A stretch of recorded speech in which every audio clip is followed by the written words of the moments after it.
हाय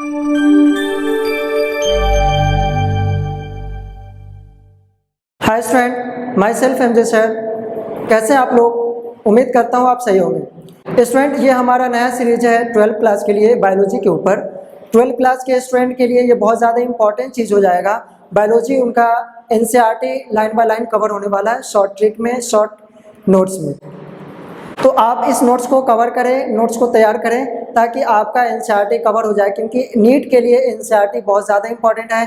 समझिए कि एनसीईआरटी ही है जो नीट को निकाल सकता है। अगर आपका एनसीईआरटी लाइन बाय लाइन याद हो जाता है और बेसिक कॉन्सेप्ट आपके अंदर बिल्ड हो जाता है तो आप नीट निकालने में बहुत परेशानी नहीं होगा। आपको बहुत आसान तरीके से आप नीट को क्रैक कर सकते हैं। तो ये लेक्चर आपको मीन्स जो भी डिजीज़ या 12th क्लास का पोर्शन आपको दिया जाएगा ये कंप्लीट एनसीईआरटी बेस्ड होगा और एक्स्ट्रा नॉलेज भी बात करेंगे, मगर लाइन बाय लाइन आपका एनसीईआरटी कवर होने वाला है। बहुत ही शॉर्ट ट्रिक में आपको नोट्स प्रोवाइड कर रहा हूँ। चलिए शुरू करते हैं। पहला हमारा हेल्थ है, चैप्टर है human health and disease, class 12 के लिए। हेल्थ है तो complete state of physical, mental and social wellbeing.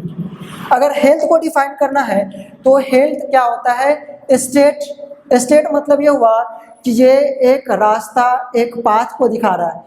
किस वाले रास्ते को, किस पाथ को दिखा रहा है ये?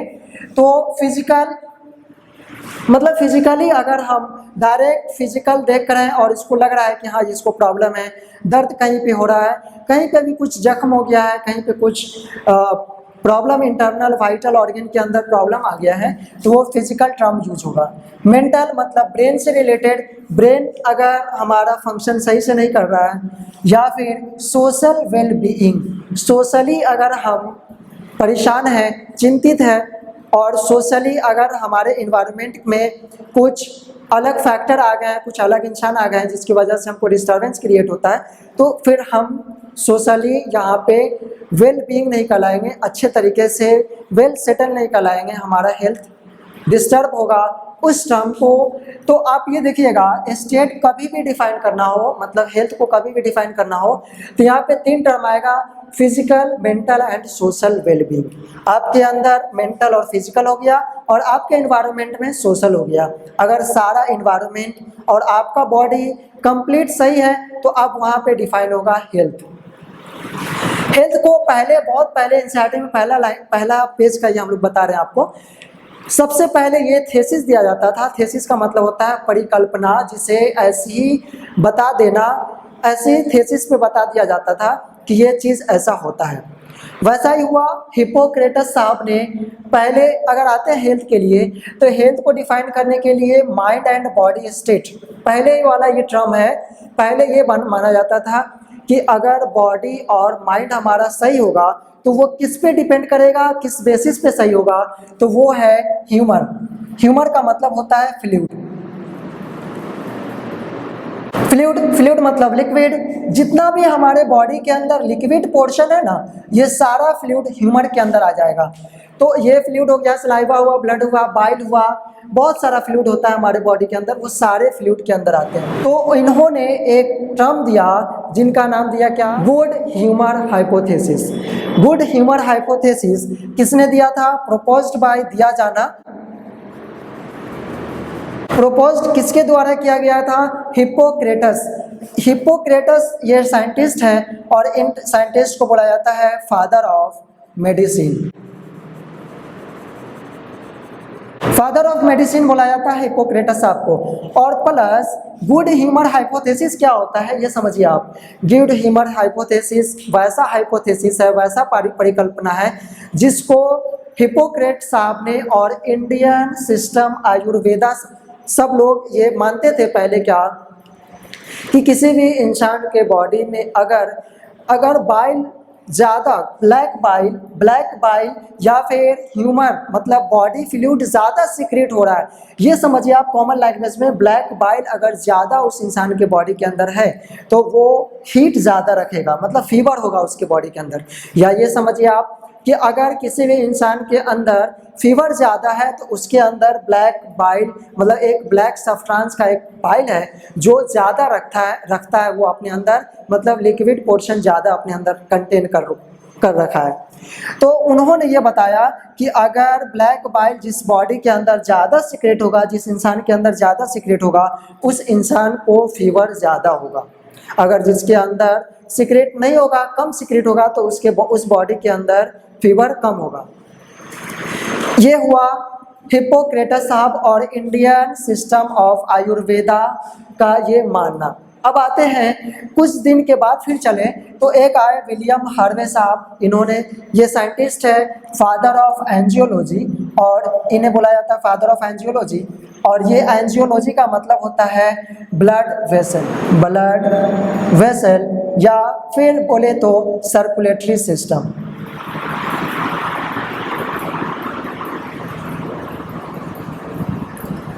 फादर ऑफ सर्कुलेटरी सिस्टम कौन है? William Harvey. आप 11th क्लास में पढ़ चुके होंगे।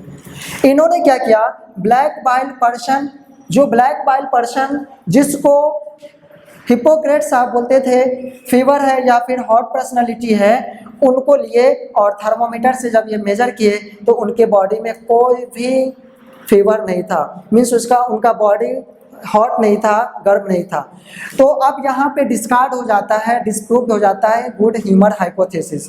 इसका मतलब ये हुआ कि ये विलियम हार्वे साहब ने बहुत सारे इंसान का, बहुत सारे पर्सन का को जज किए डायरेक्ट एक्सपेरिमेंटल मेथड से, और सभी का बॉडी टेम्परेचर थर्मोमीटर से with the help of thermometer measure किए, तो सभी के बॉडी का टेम्परेचर जो आया वो 98.6 डिग्री फ़ारेनहाइट के अप्रॉक्स में आया। किसी का आया 95.6, किसी का 95 आया। मतलब ये रेंज आया 95 टू 99 के करीब में, दोनों के बीच में ये रेंज आया। किसका? हर एक इंसान का। तो इससे ये पता चला ब्लैक बाइल पर्सन है अगर, तो ब्लैक बाइल पर्सन है तो हिप्पोक्रेट्स साहब के अकॉर्डिंग उस बॉडी के अंदर, उस इंसान के अंदर फीवर ज़्यादा होना चाहिए था। या फिर अगर कोई भी बॉडी या कोई भी इंसान है जिसके अंदर ब्लैक बाइल ज़्यादा सीक्रेट हो रहा है तो उसको फीवर होना चाहिए था। बट एक्सपेरिमेंटल मेथड से ये डिस्कार्ड हो जाता है, ये डिस्प्रूव्ड हो जाता है।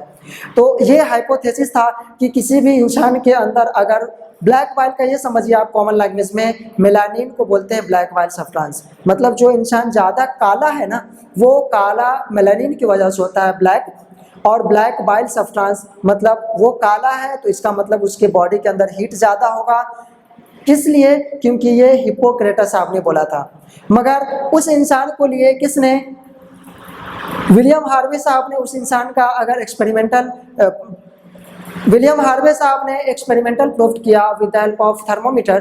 तो उन्होंने बताया क्या कि इस बॉडी के अंदर, इस इंसान के अंदर कोई भी हीट कंटेंट नहीं किया है, वो कोई भी हीट नहीं है उसके अंदर। तो हम लोग ये समझ पाए कि एक्चुअली में ब्लैक बाइल पर्सनालिटी कुछ भी नहीं होता है, ये एक्सपेरिमेंटल प्रूफ से, एक्सपेरिमेंटल मेथड से ये डिस्प्रूव्ड हो जाता है। तो पहले था गुड ह्यूमर हाइपोथेसिस। अब आया हमारा, जब बहुत सारे साइंटिस्ट आए, बायोलॉजिस्ट, बायो मतलब होता है लिविंग, लॉजिस्ट मतलब पढ़ने वाला, लिविंग मैटर के बारे में, इंसान के बारे में पढ़ने लग गए बहुत सारे साइंटिस्ट। एक्चुअली में ये साइंटिस्ट ही कहलाएंगे,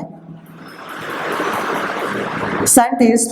तो उन्होंने हेल्थ को कैसे डिफाइन किया? तो यहाँ पे आता है nervous system plus endocrine system. Nervous system मतलब नर्व से रिलेटेड, और एंडोक्राइन सिस्टम मतलब हार्मोनल सिस्टम, हार्मोन से रिलेटेड। ये जब दोनों सिस्टम, नर्वस सिस्टम हमारे पूरे बॉडी को कंट्रोल करता है, एंडोक्राइन सिस्टम वो दोनों का को रिलेशन है। अगर हमारा नर्वस सिस्टम डिस्टर्ब हो जाएगा तो एंडोक्राइन सिस्टम भी डिस्टर्ब हो जाएगा, अगर एंडोक्राइन सिस्टम डिस्टर्ब हो जा रहा है तो नर्वस सिस्टम भी डिस्टर्ब हो जाएगा। इससे ये पता चला कि ये दोनों मिलकर इफेक्ट करता है किसको? इम्यून सिस्टम को। क्योंकि अगर हम अच्छा सोच पा रहे हैं तो हमारे बॉडी के अंदर इम्यूनिटी ज़्यादा बिल्डअप हो रहा है, हमारा बॉडी इम्यूनिटी की तरफ जा रहा है, मतलब हमारा बॉडी ज़्यादा इम्यूनिटी प्रोड्यूस करेगा, इम्यूनिटी बनाएगा। अगर हम निगेटिव थॉट रखते हैं अपनी बॉडी के अंदर, मतलब नर्वस सिस्टम हमारा डिस्टर्ब हो चुका है जिसकी वजह से एंडोक्राइन सिस्टम डिस्टर्ब हो गया, तो फिर क्या होगा? इम्यून सिस्टम हमारा डिस्टर्ब हो जाएगा। इसलिए क्योंकि हम डरे रहेंगे हमेशा। जब डरे रहेंगे या किसी भी चीज़ के बारे में सोचते रहेंगे, एंग्जाइटी रहेगा, डिप्रेशन रहेगा, तो फिर हमारा इम्यून सिस्टम डिस्टर्ब हो जाएगा, जिससे क्या होगा? State of mind and body, mind और बॉडी का स्टेट, रास्ता चेंज हो जाएगा, दिशा चेंज हो जाएगा, जिसकी वजह से हेल्थ हमारा डिस्टर्ब हो सकता है, या फिर अगर ये सब सही है हमारा तो हेल्थ हमारा सही हो जाएगा। ये डिफाइन किया जाता है, ये एनसीईआरटी में लैंग्वेज फॉर्म में, पैराग्राफ फॉर्म में दिया हुआ है। ये आपको मैंने शॉर्ट ट्रिक में बताया, ये याद रखिएगा आप, बहुत ही ज़्यादा इंपॉर्टेंट है और एनसीईआरटी आपका ऐसी आसान लैंग्वेज में क्लियर हो जाएगा, नोट कर लीजिए। तो स्टूडेंट अब हम लोग अगले स्लाइड पे चलते हैं। अभी आपको बताए थे हेल्थ कैसे डिस्टर्ब होता है या फिर कैसे अच्छा होता है। अब हम लोग पढ़ेंगे क्या, health is affected by, health को अफेक्ट होने का कारण क्या है, किस वजह से हेल्थ डिस्टर्ब होगा। इससे पहले हम लोग हेल्थ के बारे में पढ़े थे कि बॉडी एंड स्टेट फंक्शन वो किससे डिस्टर्ब होता है, इम्यून सिस्टम से डिस्टर्ब होता है। इम्यून सिस्टम किससे डिस्टर्ब होता है, तो नर्वस प्लस इंडोक्राइन सिस्टम से डिस्टर्ब होता है। अब हम लोग पढ़ेंगे वन बाय वन करके। Health is affected by, health को अफेक्ट करने का कारण क्या है, क्यों हेल्थ खराब हो जा रहा है। तो जेनेटिक डिसऑर्डर, जेनेटिक समझने के लिए आप पहले जेनेटिक का मतलब क्या होगा, ये जीन आया, जीन कहाँ रहेगा, तो जीन रहता है डीएनए के ऊपर, और डीएनए कहाँ रहता है, तो क्रोमोजोम के ऊपर डीएनए रहता है, और ये क्रोमोजोम कहाँ रहेगा, तो सेल के अंदर रहेगा, और ये सेल के अंदर में कहाँ पे रहेगा, तो न्यूक्लियस के अंदर रहता है। तो जेनेटिक मतलब ये हुआ इसी के बारे में, जीन के बारे में पढ़ने को जेनेटिक मटेरियल बोलते हैं, मतलब एक एक इंफॉर्मेशन के बारे में पढ़ने को जेनेटिक इंफॉर्मेशन बोलते हैं। तो जेनेटिक डिसऑर्डर मतलब खराबी, प्रॉब्लम आ गया जेनेटिक के अंदर। पेरेंट है तो ये पेरेंट से कहाँ जाएगा, ऑफ स्प्रिंग तक जाएगा। डिस वर्ड कभी भी लग जाए तो आप ये समझना कि नहीं होता है, नहीं, डिस लग गया नहीं। ऑर्डर मतलब सीक्वेंस से ये बिगड़ जाता है, मतलब इसका जो कोड किया हुआ सिस्टम है ना, कोड सिस्टम किया हुआ जो है वो क्या हुआ है, अपने रास्ते से भटक गया है, मतलब डिसऑर्डर हो गया, ऑर्डर्स के सीक्वेंस से वो अलग हट गया है, इसलिए डिसऑर्डर बोलते हैं। और जेनेटिक टर्म में ही डिसऑर्डर लिया जाता है, डिजीज भी बोल सकते हैं बट डिसऑर्डर बोलना ज़्यादा बेटर रहेगा। तो जेनेटिक डिसऑर्डर है, पेरेंट्स से कहा जाएगा ऑफ स्प्रिंग में। पहला प्रॉब्लम हो सकता है ये हेल्थ को अफेक्ट होने का। हेल्थ इज अफेक्टेड बाय, तो सेकंड ऑप्शन है क्या, सेकंड फंक्शन है हमारा इन्फेक्शन की वजह से हमारा हेल्थ अफेक्ट हो सकता है। पहला इन्फेक्शन किसकी वजह से होगा, तो वायरस की वजह से, बैक्टीरिया की वजह से, फंगी की वजह से, प्रोटोजोआ और हेलमिंथिक की वजह से इन्फेक्शन होता है। सारा इन्फेक्शन हम लोग पढ़ेंगे कब, अगले पोर्शन में पढ़ेंगे हम लोग डिजीज के बारे में। थर्ड है हमारा लाइफ स्टाइल, हम कैसे अपने लाइफ स्टाइल को टैकल कर रहे हैं, कैसे रखे हुए अपने लाइफ स्टाइल को, कैसे मेंटेन किए हुए हैं, उस पर भी डिपेंड करेगा हमारा हेल्थ। ठीक है, तो हेल्थ अगर जेनेटिक इंफॉर्मेशन सही है तो बच्चा भी सही होगा, मीन्स पेरेंट्स का जेनेटिक इंफॉर्मेशन अच्छा है तो चाइल्ड का भी जेनेटिक इंफॉर्मेशन सही होगा, वो डिजीज से फ्री होगा। अगर इन्फेक्शन अगर हमें नहीं हो रहा है, किसी भी प्रॉब्लम से, किसी भी चीज़ का इन्फेक्शन नहीं हो रहा है, तो समझ लेंगे कि हमारा हेल्थ अच्छा है, और लाइफ स्टाइल सही है तो हमारा हेल्थ बहुत अच्छा रहेगा। अब आते हैं health is achieved by, health को कैसे पाया जाए, कैसे पाया जा सकता है।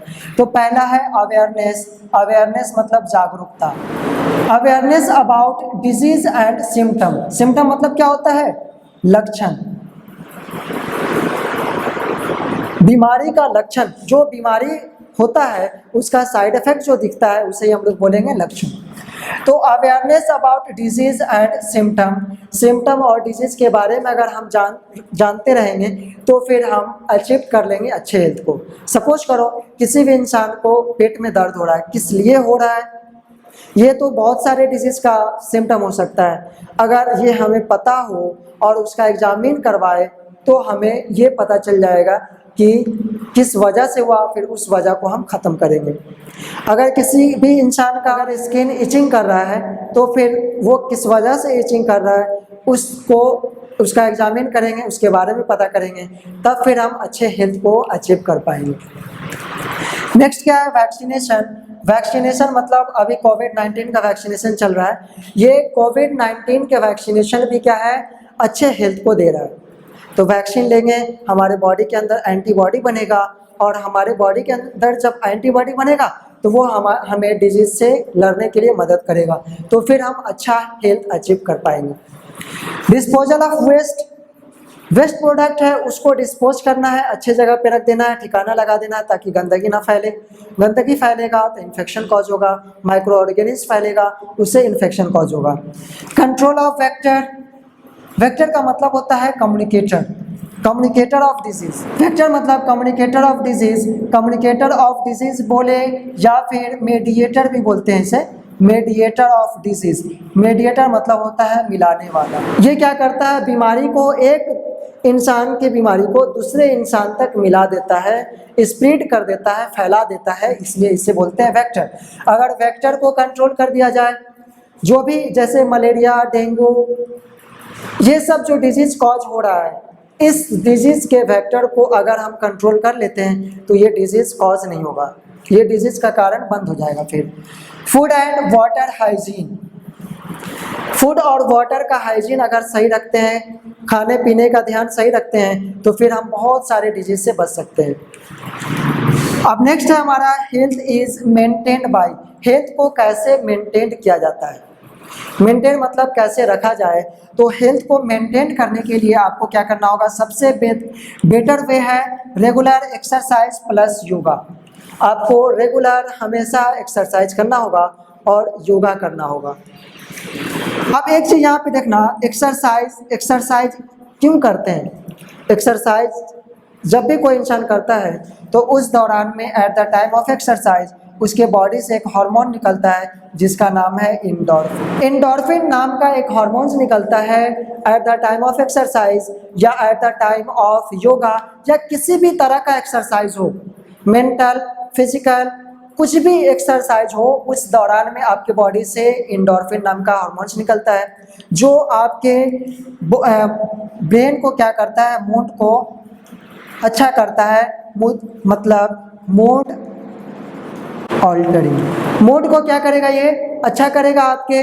इससे ये पता चला कि जब इंडोर्फिन हार्मोन्स, जब हम लोग एक्सरसाइज करते रहते हैं या कुछ भी खेलते रहते हैं, क्रिकेट या कुछ भी, तो आपको कोई टेंशन देना चाहेगा तो टेंशन नहीं आएगा। अगर कोई कुछ भी बोल देगा तो आपको टेंशन नहीं आएगा, इसलिए क्योंकि आप उस समय आपके बॉडी में इंडोर्फिन हार्मोन्स निकल रहा है जो आपके मूड को अच्छा कर रहा है, अच्छा फीलिंग दे रहा है।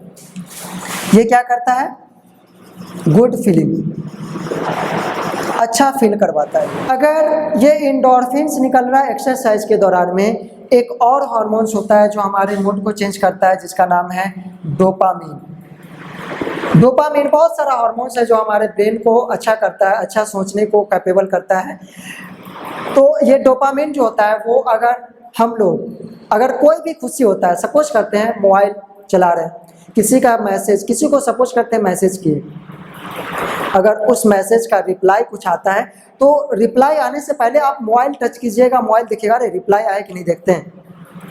वहाँ पे आपको जो खुशी दे रहा है ना, रिप्लाई देखने का खुशी, वो आपको एक्चुअली में डोपामिन दे रहा है, क्योंकि वो डोपामिन रिलीज हो रहा है। अगर आप सोशल मीडिया पे एक्टिव हो तो सोशल मीडिया पे एक्टिव होने की वजह से अगर कुछ रिस्पॉन्स आपका आ रहा है तो वो रिस्पॉन्स आया नहीं आया, उसको देखने के लिए आप मोबाइल निकालिएगा, मोबाइल टच कीजिएगा, मोबाइल देखिएगा, तो मोबाइल देखने से पहले आपको खुशी महसूस होगा, आपको अच्छा फीलिंग देगा कि अरे क्या आया रिजल्ट, देखते हैं। तो फिर वहाँ पे क्या निकल रहा है आपके लिए, आपके ब्रेन से डोपामिन रिलीज कर रहा है जो आपके ब्रेन को अच्छा सोचने के लिए, अच्छा खुशी महसूस करा रहा है। ये है डोपामिन और इंडोर्फिन। याद रखने के लिए एंडोर्फिन याद रखिए, उसी के अंदर DO आता है, उसे याद रख लीजिएगा, डोपामिन। इंडोर्फिन और डोपामिन दोनों क्या है, मूड ऑल्टरिंग हार्मोन्स है, गुड थिंकिंग हार्मोन्स है, गुड फीलिंग हार्मोन्स है। बैलेंस डाइट, अगर हमारे खाने का संपूर्ण आहार, संतुलित आहार है, अगर हम अच्छे से खाना खा रहे हैं, कंप्लीट बैलेंस डाइट जो हमारे बॉडी को सारा जो भी मिनरल्स, न्यूट्रिशन जो भी चाहिए वो सारा हमारे बॉडी को अगर मिल रहा है तो दैट इज बैलेंस डाइट। और याद रखना, milk is a balance diet, complete balance diet है मिल्क। तो अगर मिल्क अगर हम रात में ले रहे हैं तो अगर कुछ दिन में नहीं खा पाए हैं तो वो मिल्क हमारे बॉडी को मेंटेन कर देगा। इसके अंदर सारा चीज़ पाया जाता है, रफेज होता है और प्रोटीन, कैल्शियम, विटामिन, सारा चीज़ होता है इसके अंदर। कंप्लीट बैलेंस डाइट है ये। और पर्सनल हाइजीन, अपने बॉडी का खुद ध्यान रखेंगे तो फिर क्या हो जाएगा, हम अच्छे हेल्थ को अचीव कर पाएंगे, मतलब मेंटेन कर पाएंगे और अचीव कर लेंगे। बेनिफिट क्या होगा ये सारे चीज़ का बेनिफिट क्या होगा आपको? एफिशिएंसी, एफिशिएंसी का मतलब होता है पावर। पावर बढ़ जाएगा आपका। अगर आप अच्छे होंगे, हेल्दी होंगे तो आपके काम करने का ऊर्जा बढ़ जाएगा, पावर बढ़ जाएगा, आप ज़्यादा आउटपुट देंगे। प्रोडक्टिविटी, प्रोडक्टिविटी मतलब आउटपुट। आप अगर अच्छा है, आपकी बॉडी का पावर अच्छा है, आप सही है, पावर अच्छा है, आप स्ट्रांग हैं, मतलब आउटपुट ज़्यादा दीजिएगा आप, आउटपुट आपके इन्वायरमेंट में ज़्यादा मिलेगा। अगर कोई भी काम कीजिएगा आउटपुट अच्छे से दीजिएगा आप, उसका कंप्लीट लगन से काम कीजिएगा आप। इकोनॉमिक प्रॉस्पेरिटी, इकोनॉमिक जब आप अच्छे से काम कीजिएगा, किसी भी काम को शुरुआत कीजिएगा तो उसको एंड में ही ख़त्म कीजिएगा। तो प्रोडक्टिविटी मतलब इकोनॉमिक प्रॉस्पेरिटी मतलब आप इकोनॉमिकली भी स्ट्रांग हो जाइएगा, बैलेंस में भी स्ट्रांग हो जाइएगा। फिर आते हैं तो नेक्स्ट क्या मिलेगा हमें? Longevity of life. लाइफ हमारा बढ़ जाएगा, लाइफ स्पैन बढ़ जाएगा, जिंदा रहने का समय बढ़ जाएगा। फिर आता है maternal and infant mortality rate. Maternal मतलब माँ, इन्फेंट मतलब बच्चा, शिशु, मोर्टेलिटी मतलब होता है डेथ रेट, यहाँ पे लिख दिए हैं। याद रखने के लिए आपको माँ से मरना, डी से डेथ मतलब मरना, और एम से मोर्टेलिटी। याद रखिएगा क्या? एम से मोर्टेलिटी मतलब एम से मरना, मोर्टेलिटी डेथ रेट को बोलते हैं, मरने के रेट को बोलते हैं। तो डेथ रेट जो होगा ना, मैटरनल माँ का और इन्फेंट का डेथ रेट ये कम हो जाएगा। 2018 में क्वेश्चन पूछा था नीट में, मोर्टेलिटी रेट क्या होता है? ऑप्शन था उसमें, एक ऑप्शन था क्या आपका? डेथ रेट, उस पर आपको टिक करना था। तो याद रखिएगा क्वेश्चन बहुत आसान पूछा जाता है और एनसीईआरटी का लाइन बाय लाइन क्वेश्चन पूछा जाता है। तो जो भी आपको पढ़ाया गया है ये बेसिक नॉलेज था, आपका पहला लेक्चर है, ये लेक्चर शॉर्ट होगा। अगले लेक्चर में हम लोग कुछ एक्सपेंड करके पढ़ेंगे, अच्छे लैंग्वेज अच्छे से पढ़ेंगे और कुछ हो सकता है कि बड़ा भी हो जाए, क्योंकि आपको जितना जल्दी हो सके चैप्टर कवर करवाना है, इसलिए आप इत्मीनान से पढ़ें और सारे का नोट्स बनाएं। अब हम लोग अगले लेक्चर में पढ़ेंगे डिजीज़ के बारे में, डिजीज़ क्या होता है, सारे डिजीज़ को एक एक करके हम लोग पढ़ेंगे और एक्चुअली में एनसीईआरटी में क्या कह रहा है वो सारे को एक एक करके पढ़ेंगे हम लोग। जब तक के लिए आप स्टूडेंट नोट्स बनाते रहिए और हमारे नेक्स्ट वीडियो का इंतज़ार कीजिए, मैं जल्दी रिलीज़ करने वाला हूँ। Thank you.